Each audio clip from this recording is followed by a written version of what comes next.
Bom dia, boa tarde, boa noite, sejam todos muito bem-vindos ao canal Vambora com Rômulo Tomé. No vídeo de hoje nós estamos numa das cidades que foi e ainda é uma das mais importantes do mundo, numa cidade que fez parte de 4 impérios diferentes, grego, romano, bizantino e otomano. Vem comigo, vamos juntos conhecer Istambul.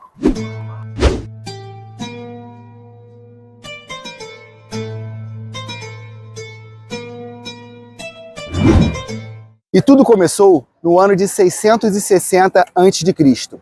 Colonos gregos chegaram aqui nessa região e fundaram uma cidade. Cidade essa com o nome de Bizâncio. Bom, gente, logo após os gregos, chegaram aqui os romanos. Os romanos tomaram conta de toda a região do oeste da Europa, do leste da Europa, do norte da África, chegando à parte da Ásia Menor também. E aqui, a região onde hoje é Istambul. Essa localização aqui, cara, a cidade de Istambul, ela fica numa localização estratégica, cara. Geograficamente, muito importante. Porque ela fica exatamente entre a Europa e a Ásia, separado pelo Estreito de Bósforo, que eu vou estar mostrando para vocês aqui no vídeo. E isso trouxe muito a questão econômica e a questão também militar, fazendo com que a cidade crescesse muito rápido economicamente e também sendo muito protegida, justamente por causa dessa sua localização. Bom, e a cidade se tornou tão importante economicamente falando dentro do Império Romano, que já no século IV o imperador Constantino transforma a cidade na segunda capital do Império Romano, dando novo nome a ela, como Nova Roma. Nome esse que pouco tempo ficou. Os próprios populares rebatizaram a cidade de Constantinopla, em homenagem a Constantino. E sendo assim, o Império Romano fica dividido em dois, como o Império Romano do Ocidente, com a capital Roma, e o Império Romano do Oriente, com a capital Constantinopla. Mas isso, gente, pouco tempo ficou. Por quê? Já no século V, Roma cai, o Império Romano do Ocidente cai. Existe a invasão dos bárbaros com a queda do Império Romano do Ocidente, ficando somente o Império Romano do Oriente, que logo também é rebatizado como Império Bizantino. Mas mesmo com a queda do Império Romano do Ocidente, a igreja permanece a mesma, Igreja Católica Apostólica, com a sua sede ainda em Roma e com a segunda sede aqui em Constantinopla. Isso, gente, só vai acabar no século XI. Eu diria para vocês que foi o primeiro grande marco da história da humanidade que Constantinopla presenciou, que foi o cisma da igreja, que acontece no século XI, para ser mais preciso, no ano de 1054, quando as igrejas se separam. Fica a Igreja Católica Apostólica Romana e a Igreja Católica Apostólica Ortodoxa. Gente, às margens de tudo isso que eu estou contando para vocês, no século VII, estava acontecendo bem aqui perto, onde hoje aqui, região do Oriente Médio, estava acontecendo o nascimento de uma nova religião, do islamismo. O profeta Maomé, Mohammed Maomé, como vocês queiram, aqui na cidade de Meca, Meca e Medina, né? Onde hoje é a Arábia Saudita, estava fundando o islamismo. Religião essa, gente, que cresceu muito rápido por toda a região que hoje é o Oriente Médio, o norte da África, até mesmo o leste da Europa, tomando conta de toda essa região aqui, chegando às paredes de Constantinopla. Quem chegou às paredes de Constantinopla? Quem derivou-se do islamismo? O Império Otomano. Império esse que foi um dos maiores na história da humanidade. E o Império Otomano, no século XV, para ser mais preciso, no ano de 1453, chegou aqui às paredes de Constantinopla. E no dia 29 de maio de 1453, eu diria que acontece aqui em Constantinopla, o segundo marco na história da humanidade, que é a queda da cidade de Constantinopla. Chegam às paredes de Constantinopla os otomanos, o sultão Mohamed II. E como ele fez para ultrapassar as muralhas de Constantinopla? Muralhas essas que já tinham enfrentado diversas tentativas de invasão ao longo da história. Mas os otomanos tinham com eles algo diferente, algo novo. Os otomanos inventaram os canhões. Canhões esses que pegavam balas de até mesmo 500 quilos e jogavam sobre as paredes de Constantinopla. Paredes essas que não conseguiram segurar, caíram. Sendo assim, os otomanos invadem a cidade de Constantinopla e tomam a cidade de Constantinopla. Mais um marco na história da humanidade que essa cidade presenciou. Cidade essa que mais uma vez é renomeada, os otomanos a batizam de Istambul, transformando ela na capital do Império Otomano. Gente, e aqui atrás de mim está a Hagia Sophia, ou Hagia Sophia em turco. Essa mesquita aqui, gente, ela foi construída no século VI, mas ela foi construída como Basílica de Santa Sofia, porque ela foi construída pelos bizantinos. Com a queda do Império Bizantino no século XV, ela foi transformada em mesquita. E assim ficou até o século XX, quando foi transformada em um museu. Já agora, no governo do presidente Erdogan, ela voltou a ser uma mesquita de novo. E nós vamos entrar e filmar lá de dentro para estar mostrando para vocês. Bom, gente, aqui nós estamos entrando, né, na Hagia Sophia.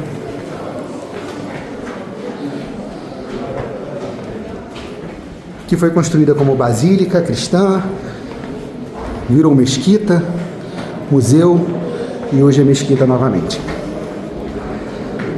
Uma mistura de cristianismo com islamismo, que eu vou estar filmando para vocês lá dentro.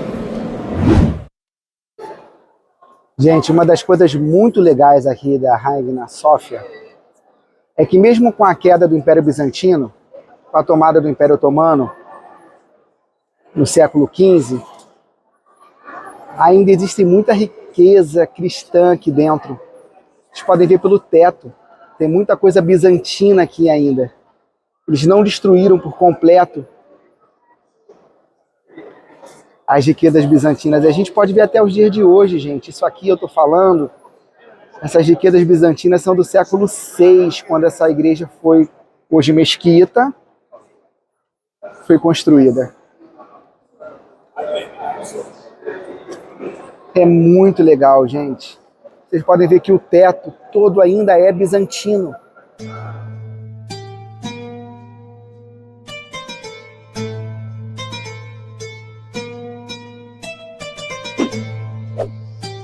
Gente, olha que sensacional.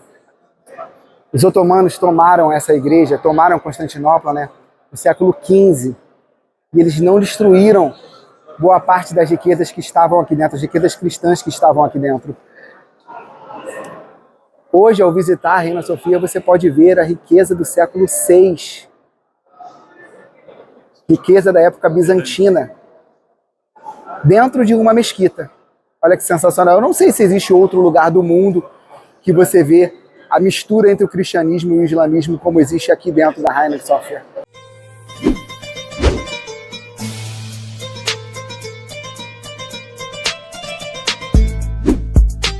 E a nível de curiosidade, gente, o islamismo também é uma religião monoteísta abraâmica, tá bom? Tem muitos dos conceitos do Velho Testamento, do mesmo que nós cristãos usamos e dos judeus também. Jesus Cristo é visto no Islã como um grande profeta. E a passagem de Lucas, onde fala sobre Maria, a anunciação do anjo Gabriel, ela também tem no Alcorão.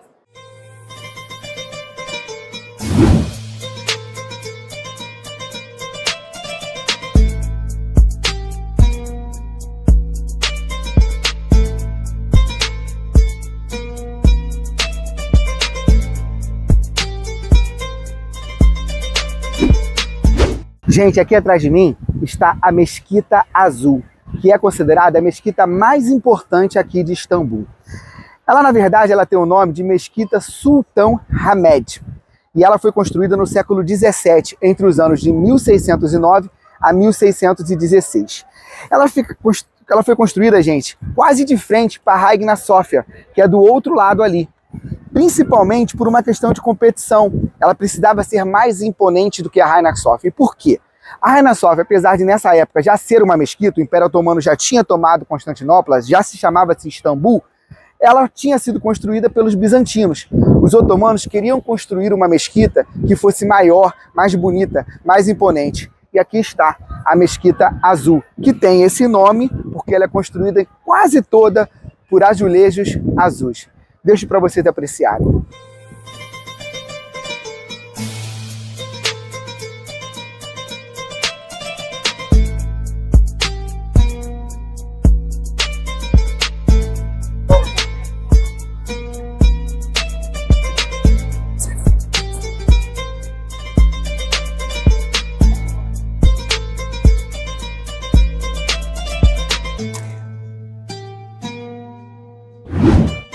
Nós estamos agora, gente, dentro da Mesquita Azul.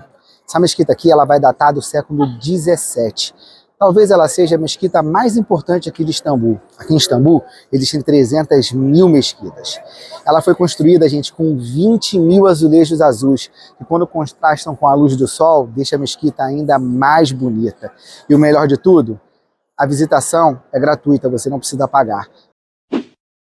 Gente, eu estou agora onde ficava o Hipódromo de Constantinopla.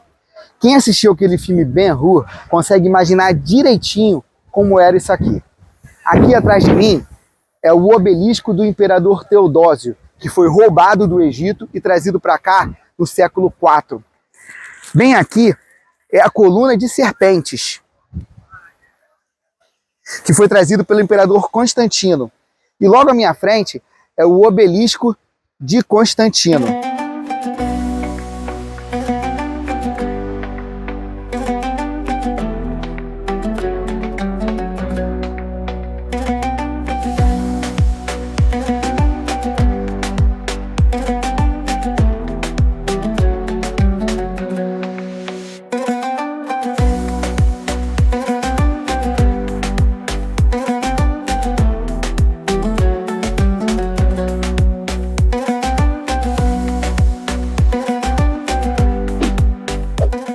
Gente, nós estamos no centro de Istambul. O nome dessa praça aqui é Praça Sultan Ahmet.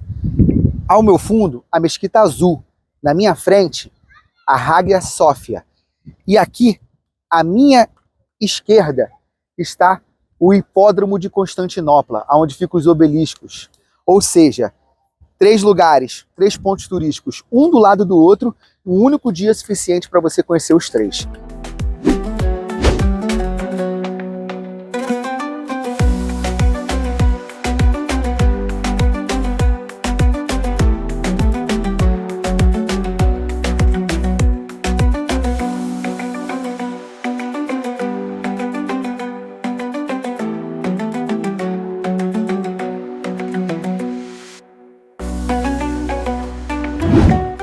Gente, nós entramos agora na cisterna da Basílica.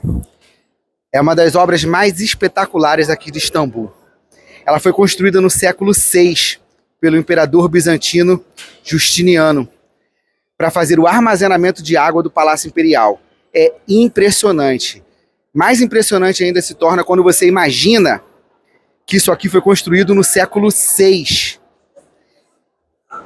É realmente maravilhoso.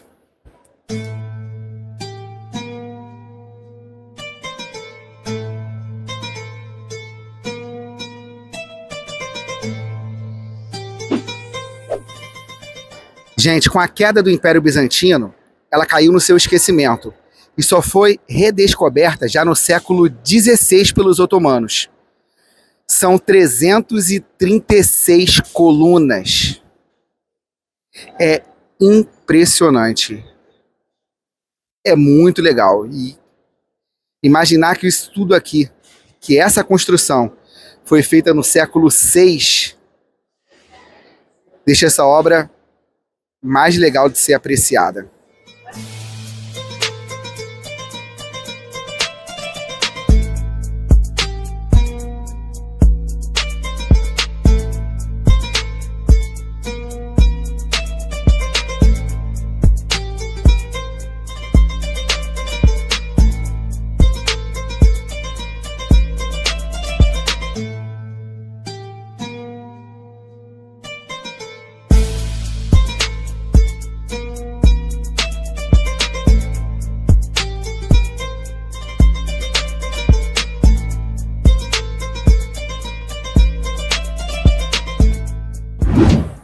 Nós estamos sobre a ponte de Gálata, exatamente por cima do Estreito de Bósforo.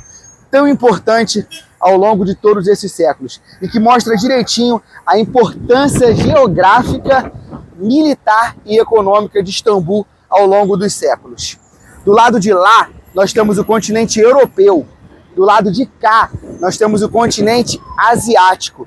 E aqui em Istambul, havia o encontro entre os comerciantes que vinham da Ásia com os comerciantes que vinham da Europa. Se tornou uma cidade de encontro, uma cidade comercial, uma cidade de negócio, business.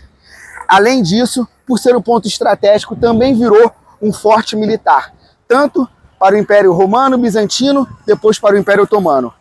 Eu deixo para vocês acompanharem o Estreito de Bósforo, tão importante na história da humanidade.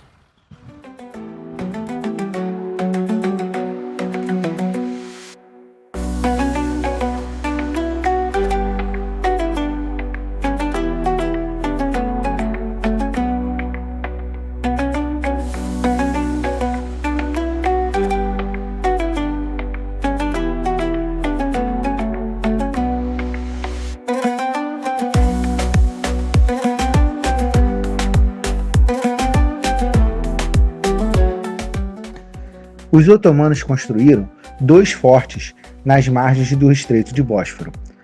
O Forte Europa, que nós estamos vendo agora, e à sua frente, na outra margem do estreito, o Forte da Ásia. Dessa forma, os otomanos conseguiam controlar a passagem dos barcos que eram aliados dos bizantinos.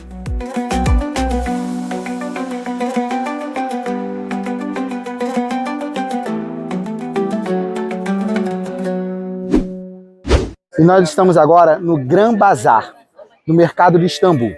Esse mercado aqui, gente, é um dos mais antigos do mundo. Ele é do século XV, é datado do ano de 1466.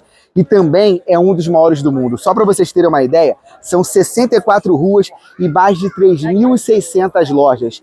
Absolutamente tudo que você queira comprar, você vai encontrar aqui dentro. Então vem comigo e vamos conhecer.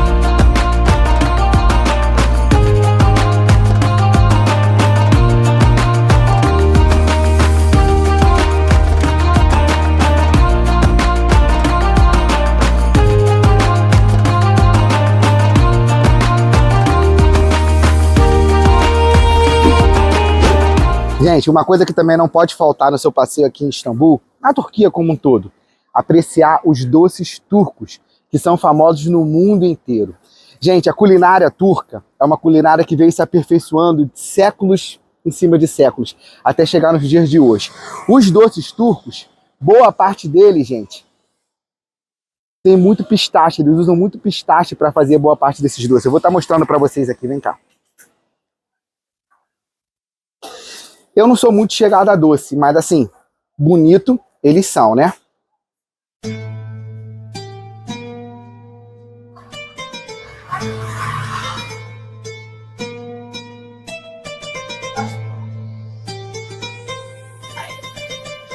Óbvio que nós vamos provar um. Gente, eu tô aqui com meu amigo Imats. Pomegranate with pistache. Yes, pistache. Yeah. Do you like? Yeah. Yeah, it's very nice. It's very nice? Light, yeah, pomegranate with pistache. And we have like this mint and pistache and Nescafé. Yes. Try this and I give you this one. Understand. Boa parte deles leva o pistache, né? Vamos ver.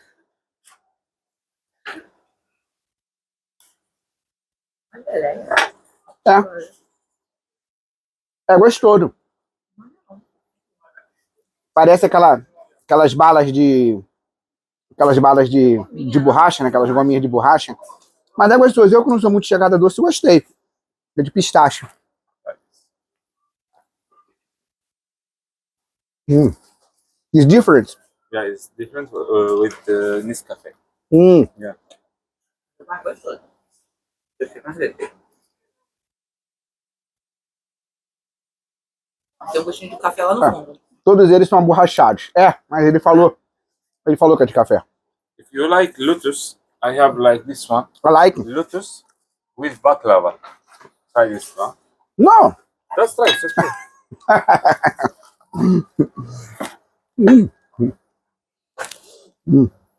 This new one.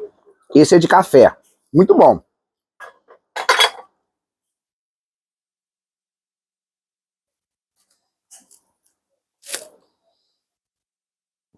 Esse é mais forte. Esse é bem açucarado. Bom, está provado que realmente os doces turcos são diferenciados. Não é à toa que eles têm essa fama no mundo todo. Thank you very much. Have a nice day. Where are you from? Brasil. Brazil. Which is your name in YouTube? Ah, yes. Ele vai seguir meu canal no YouTube, gente. Thank you. Bye. E vamos continuar. Tchau. Nós estamos agora no Palácio Topkapı, que foi a residência oficial dos sultões otomanos durante 400 anos. Esse palácio ele foi construído por o sultão Mohamed II, o mesmo conquistador de Constantinopla. Logo após a conquista de Constantinopla, ele constrói esse palácio aqui. Bom, ele custou, gente, 2.400 liras turcas por pessoa. Eu achei um pouquinho caro. Convertendo, dá 312 reais por pessoa. Mas, na minha opinião, é um passeio que não pode faltar. Afinal de contas, nós estamos vivendo a história. E conhecer um lugar bonito como esse, eu acho que não há dinheiro que pague.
E quando você visita uma cidade que tem mais de 2.000 anos de história, você acaba encontrando lugares como esse aqui, ó. Esse muro à minha frente, ele vai ter uma construção grega, romana, bizantina e otomana. Tudo no mesmo muro.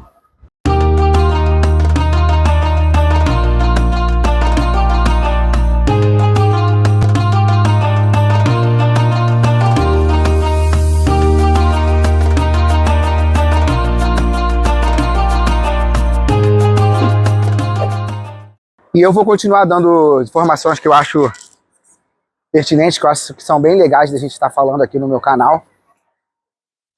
Gente, olha só. Turcos não são árabes, tá? Gente, são povos totalmente diferentes. São etnias diferentes, culturas diferentes, língua diferente, é tudo diferente.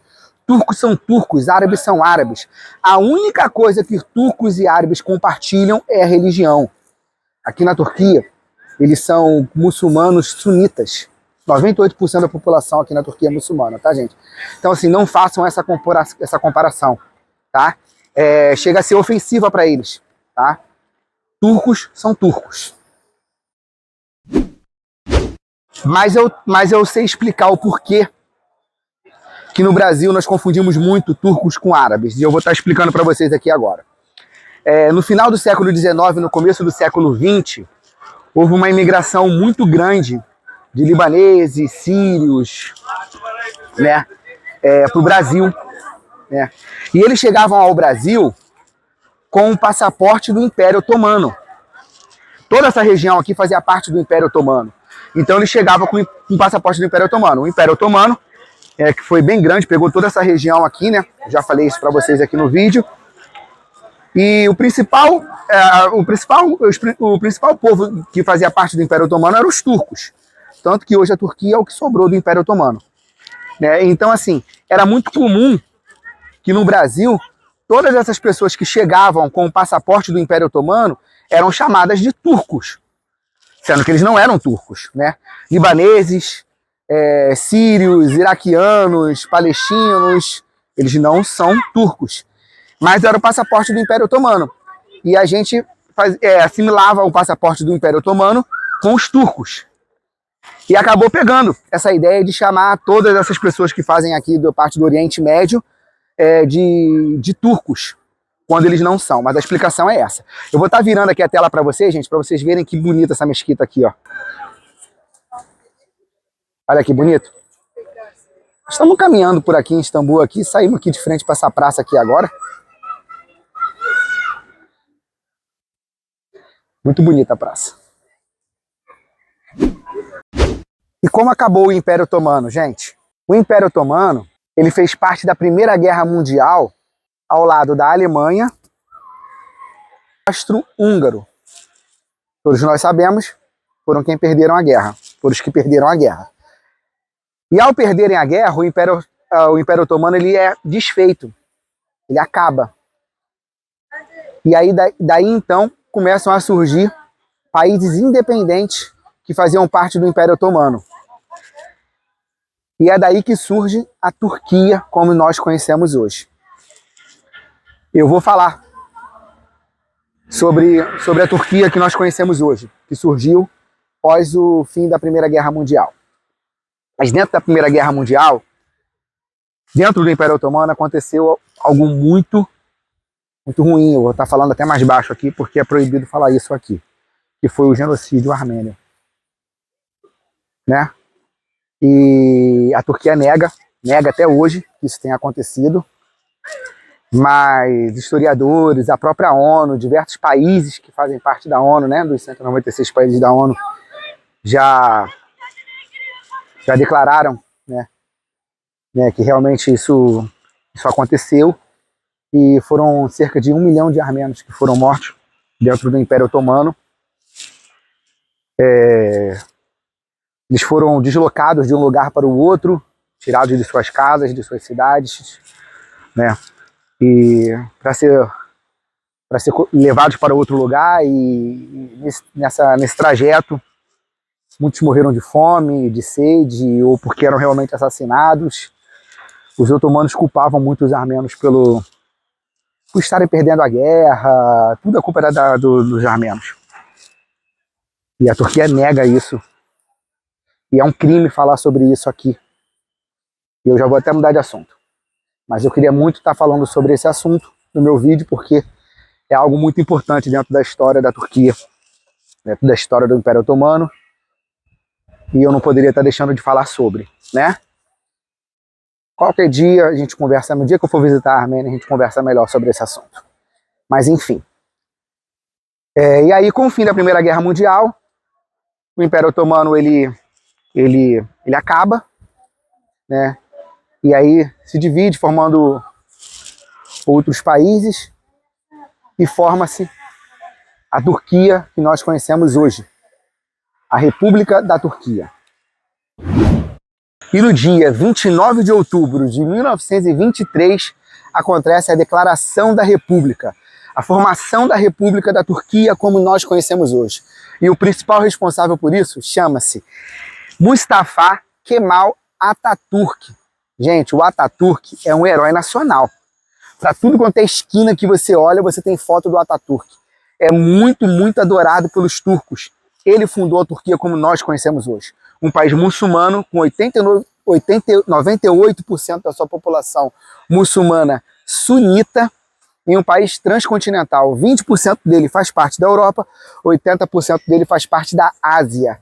É um país extremamente importante a nível mundial, é um país de relevância, é um país belicamente muito forte e que aqui na sua região talvez seja o mais importante de todos. Para vocês terem uma ideia, Síria, que faz fronteira com a Turquia, estava vivendo uma guerra civil há mais de 10 anos. Né? O maior responsável pela vitória dos rebeldes, né, e a perca do governo da Síria pelo Bashar al-Assad foi a Turquia. Foi a Turquia. Os rebeldes turcos, os rebeldes sírios, eram apoiados pelos turcos. Hoje, tomaram o poder, estão tomando o poder aliados da Turquia, por causa da Turquia. Então a Turquia é um país extremamente importante a nível mundial, né? E o atual presidente é o Erdogan. E Istambul é também considerada a capital mundial dos gatos.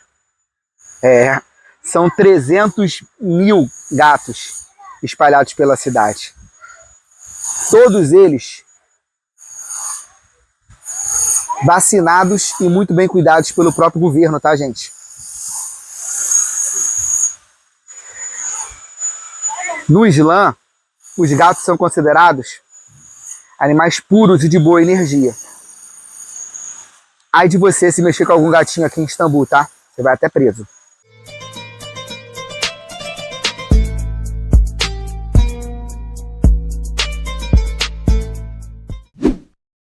E a gente continua caminhando aqui pelas ruas de Istambul. Ali em cima agora acabaram de nos oferecer droga. Perguntaram se a gente queria comprar. Né? Essa área aqui, a gente está caminhando, a gente fica caminhando sem destino. Né? E pelo que eu estou vendo aqui, assim, eu acredito que essa área seja uma área meio... Eu não diria barra pesada, mas acho que meio popular. Meio comunidade, talvez. Vou estar mostrando aqui para vocês. Obviamente que é diferente do Brasil, né?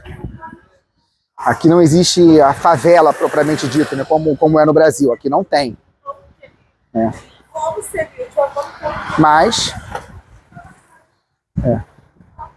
estamos indo, estamos caminhando. Vamos ver onde é que isso aqui vai dar.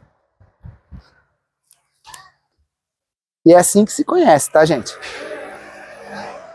Você vai ver que daqui a pouco a gente sai numa praça, num lugar legal. Mandando, vamos ver. E continuando a nossa caminhada aqui sem rumo pelas ruas de Istambul, eu não faço a menor ideia aonde eu estou e nem para onde eu vou. Mas assim, é chato assim para quem é carioca, né? Porque se você entra num bairro... Agora nós já estamos num bairro mais bonitinho. Saímos num bairro mais bonito aqui. Eu acho que é o Estreito de Bósforo que está ali na minha frente. Vou mostrar para vocês. Ó. Mas enfim, a gente fica logo preocupado, né? O carioca, né? O carioca, ele fica logo preocupado. Rapaz oferecendo droga, o bairro tá esquisito. Ai, vamos sair daqui. Não, vamos sair não. Vamos continuar, vamos caminhar. Porque é assim que a gente conhece. É para conhecer os lugares turísticos, os bairros turísticos e os não turísticos também. Né? Assim que é gostoso. E agora a gente saiu aqui, ó, saímos num lugar bom, bonito, cara. Saímos num lugar bonito. Vou tá mostrando aqui para vocês aqui.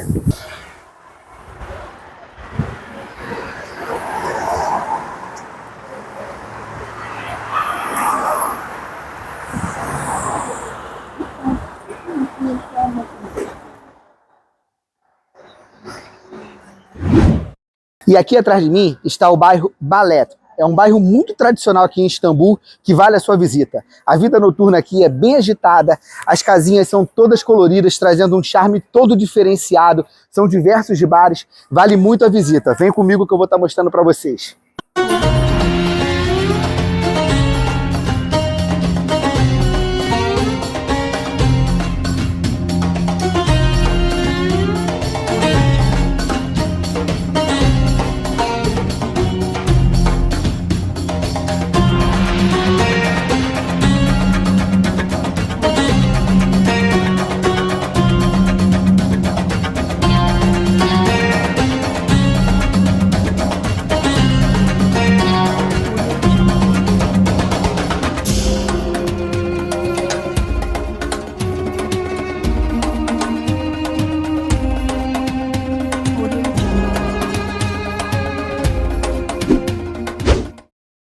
E hoje nós vamos de um almoço bem turco, tá? Vamos lá, vamos de um kebabzinho, extremamente tradicional, né? Nada mais turco do que um kebab.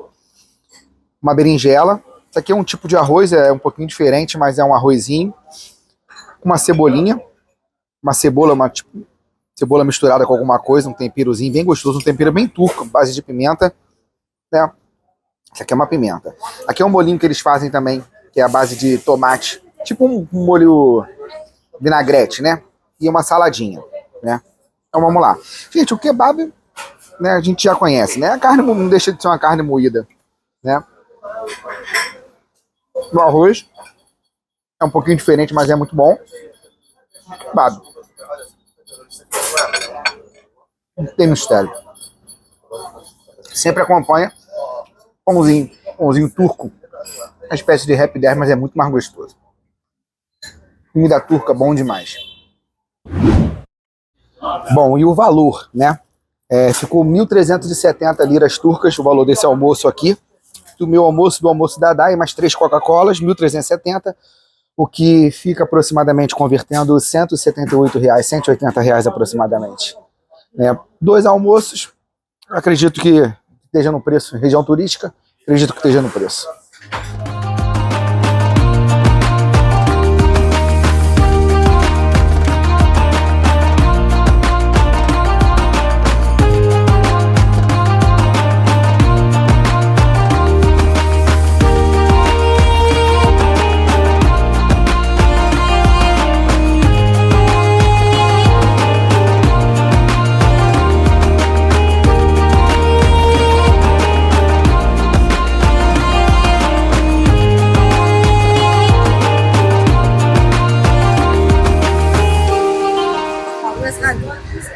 E daqui, da Praça Sultan Ahmed, bem no centro histórico de Istambul, eu venho me despedir dessa cidade que para mim foi maravilhosa. Muito obrigado a todos vocês que ficaram até o final. Não esquece de seguir, curtir e compartilhar o canal. Tamo junto, até o próximo vídeo. E atrás de mim, a Ragna Sofia.